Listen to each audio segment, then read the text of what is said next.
రాజన్న సిరిసిల్ల జిల్లా ఎల్లంతకుంట మండలం పెద్దలింగాపూర్లో బీజేపీ శ్రేణులు ఆందోళన బాటపట్టాయి. సోమవారం ఉదయం బీజేపీ ఆధ్వర్యంలో రాస్తారోకో నిర్వహించారు. ఎన్నికల సమయంలో కాంగ్రెస్ పాలకులు ఇచ్చిన హామీలను అమలు చేయడంతో పాటు రోడ్లకు మరమ్మతులు చేపట్టాలంటూ రాస్తారోకో నిర్వహించారు. పెద్దలింగాపూర్, అనంతగిరి, దాచారం, రామోజీపేట, అనంతారం, సిరికొండ తదితర గ్రామాల్లో రోడ్ల పరిస్థితి అధ్వానంగా ఉందన్నారు. బీజేపీ శ్రేణులు చిన్నపాటి వర్షానికే రోడ్లపై నీరునిచ్చి వాహనదారులు, ప్రయాణికులు తీవ్ర ఇబ్బందులు పడుతున్నారన్నారు. సమస్యలపై ప్రభుత్వం, సంబంధిత అధికారులు వెంటనే దృష్టి సారించి రోడ్లను అభివృద్ధి చేయాలని డిమాండ్ చేశారు. సిరికొండ, మేరచెర, తెనివానపల్లె, అంతగిరి గ్రామాలకు ఈ రోడ్డు ఈ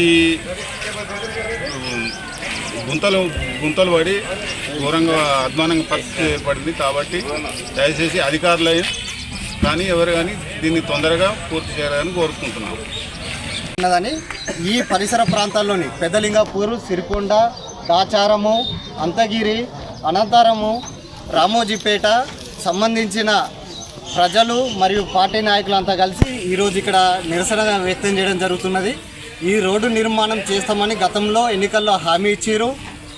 దీన్ని పర్యాటక క్షేత్రం చేస్తామని హామీ ఇచ్చారు. నిధులు కేటాయిస్తామన్నారు. ఇచ్చిన హామీలను తుంగలో దొక్కిరు. ఇటు పక్కన రావడం, ఇటు ముఖం చూపించడం కూడా మానేసిరు.